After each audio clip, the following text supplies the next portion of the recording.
Hi all, thank you for coming along today to listen to all of our presentations. To start off with, I would like to acknowledge the traditional custodians of the lands on which we meet today, the Bedegal people, and pay our respects to elders past and present, and I extend that same respect to any First Nations people here today.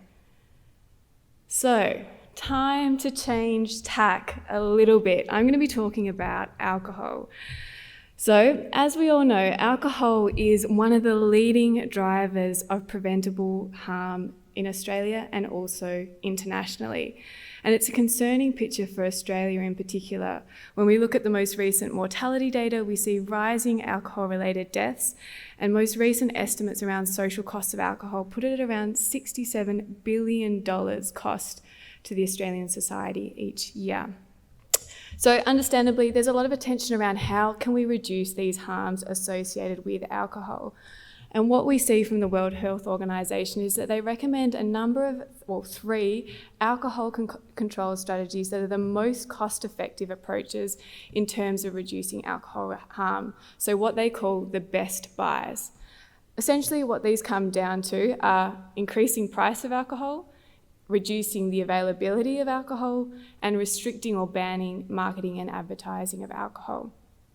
I'd love to talk about all three of these today, but I'm going to be focusing specifically on increasing the price of alcohol.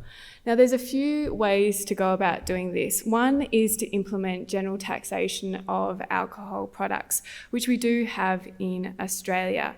Now, there's definitely advantages to taxation, but there are some disadvantages, and that being that in some instances, we see retailers selling cheap alcohol at below cost price, and then carrying those costs that they're having from those lower priced alcohol through to premium products. The reason why cheap alcohol is an issue is that we know that the heaviest drinkers, so those who are at the greatest risk of harm, are drinking the cheapest alcohol. So in an ideal world, that's in part where we want to focus our attention. Another strategy for addressing cheap alcohol is minimum unit price. So minimum unit price essentially means introducing a floor price, so a minimum price that per standard drink below which alcohol cannot be sold. Internationally, we've seen a few areas introduce a minimum unit price, in particular Scotland, and with great success in terms of reducing consumption, hospitalisations and deaths. Looking at Australia, we've seen the Northern Territory implement a minimum unit price of $1.30 per standard drink in 2018. And this price was particularly chosen to target cask wine. I'm definitely not the expert in the area, but there's other people who've done the evaluations of the NT minimum unit price and showing strong evidence of success of that program. But to be able to tackle price, we need to know actually what's happening in terms of pricing. Now, for those of you who've walked into a bottle shop at some point in the last few years, this statement is going to seem quite strange to you. Obviously, when you walk in, you can see the price of all the alcohol beverages listed there. It's very apparent. But in Australia, there is no requirement, no collection of alcohol price across all the products in Australia. So if we're trying to get an overall picture, we do not have that information about how much alcohol actually costs in Australia. The next somewhat surprising thing is you may be wondering why you're about to look at a picture of the darknet. Welcome to the darknet if you have never been on the darknet before. This is Kingdom Market.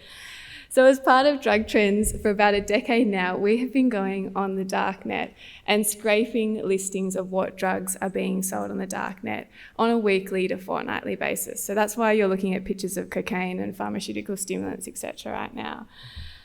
So through that, we have developed processes by which we're able to obtain information from the darknet about their selling practices. So the aim of this project was to apply what we've learnt from the darknet to Australian alcohol retailers. Our goals were to determine the feasibility of establishing processes to understand alcohol pricing and other practices around the sale of alcohol in Australia, and to use that data specifically to report on alcohol prices in New South Wales and WA. How we went about this, so we selected 3 locations in each of those 2 jurisdictions. What we aim to do is get a range of retailers within a 20-kilometre distance in each of those 3 locations. We selected roughly where we could 1 major city, 1 slightly more regional area and 1 remote area. And we tried to select areas where there were high rates of alcohol harms. I will add WA was a little bit tricky and when they ended up with a 4th site. So if you see a 4th site there, that explains that. As I mentioned, we selected 5 retailers then that we obtained information for in each of those 3 locations in each jurisdiction. So we were looking for retailers that had a range of information on their websites, had stores in more than 1 state and territory, and that they represented different commercial retailer groups. And then we obtained the information at 3 time points. So in July, August and September this year, towards the end of the month, we obtained alcohol prices over a 1-week period. How we went about it is we obtained information on the alcohol beverages that were available on those websites at that point in time for each location. We then extracted the product information, and after excluding any out of stock or unavailable products or high-end products, if anyone, as I've mentioned before, if anyone's looking for a $48,000 bottle of whiskey, let me know, I can direct you in the right location. We then calculated price per standard drink, and then we calculated the percentage of product listings that were below a minimum unit price of $1.30, but also other debated thresholds of $1.50 and $1.80. Now this figure is going to look a little bit busy. What it's showing you is the median price per standard drink, starting off with New South Wales, by beverage type, over time and by area. There's 3 kind of key pieces of information that I want for you to take home out of this. One is somewhat what you would expect. So when we look at the price of alcohol, beer and cider are the cheapest, followed by wine in the red, followed by spirits in the blue, and at the top, pre-mix or ready-to-drink beverages in the green are the most expensive. In New South Wales, generally we see that the price is cheaper in remote areas. And we also see that the 3rd point, is that the price increased over time, particularly for beer, cider, spirits and premix, less so for wine. There's 2 things to note around that. One is that we've seen inflation over time, so it's probably natural to see that increase in price. But 2, that there were increase in excise duties in July related to alcohol other than wine. So there's a reason for that increase, most likely. Moving to look at WA, it's somewhat a similar picture. So we see again beer and wine being cheaper. We see that there's that increase over time, but it's the reverse to New South Wales, in that in remote areas we see the price being higher as opposed to capital city areas. So how does this match up against a minimum unit price of potentially $1.30 through to $1.80? So looking first at New South Wales, what we see is that around 9% of alcohol products in New South Wales would be impacted by a minimum unit price of $1.30. This increases to about 12% of products if we went to $1.50, and around 19% of products if we went to $1.80, and that more products would be impacted in a capital city area as opposed to remote areas. Looking at WA, it's somewhat of the same picture, although we see more products impacted in WA as price is slightly higher in WA as opposed to New South Wales. So again, around 9% of products would be impacted by $1.30 through to around 1 in 5 products that would be impacted by $1.80, and more products impacted in the capital city area. Now for a really cool picture that Nicola designed, which I will talk through for you all. So essentially what this shows is the distribution of the price of beer and cider products. The straight line going up is $1.30, the dashed line is $1.80. And essentially what it's telling us is that if we introduced a minimum price of $1.30, what we would see is around 50% of high strength beer and cider, so that's beer and cider over 8% alcohol volume, would be impacted by that. So if we were to introduce such a minimum unit price in New South Wales and WA, it would hit the alcohol products that are the cheapest, but also that have the highest alcohol content. Sorry, something's popped up.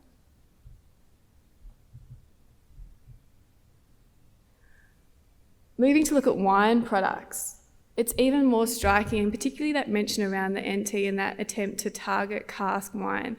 So when we break wine down by the volume, so when we're talking about greater than 1 litre, typically we're talking about cask wines. And what we see is if we introduce a minimum unit price of $1.30 in New South Wales and WA, we would get around 90% of alcohol products that are more than 1 litre that would be impacted. If anyone's interested, so someone did ask me the question, what's the cheapest alcohol you can buy in New South Wales? There wasn't an ulterior motive to that question, I'm sure.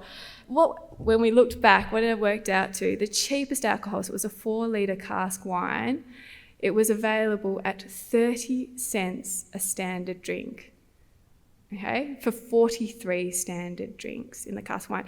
Kindly, the alcohol retailers actually put a multi-buy discount. So if you bought 2, so 86 standard drinks, you could get it for 26 cents per standard drink. Now, if we think about our alcohol intake guidelines, so no more than 4 standard drinks in a session, no more than 10 in a week, that's 8 weeks of alcohol, purportedly, at 26 cents. Thinking about the heaviest drinkers drinking the cheapest alcohol, that's not a good news story there. So overall, what are we looking at? There's some signs from these data that we're seeing an increase in price over the 3-month period, but that kind of lines up with what we would expect. There's clear state and territory and remoteness variation in pricing, which suggests the importance of undertaking this type of surveillance across states and territories if we're thinking about implementing alcohol policy around pricing. From the work that we've done to date, it suggests that if a minimum unit price was to be introduced in New South Wales or WA, we would see around 1 in 10, just under 1 in 10 products would be impacted, predominantly high-strength beer and cider, and particularly actually the ciders, and wines that are greater than 1 litre.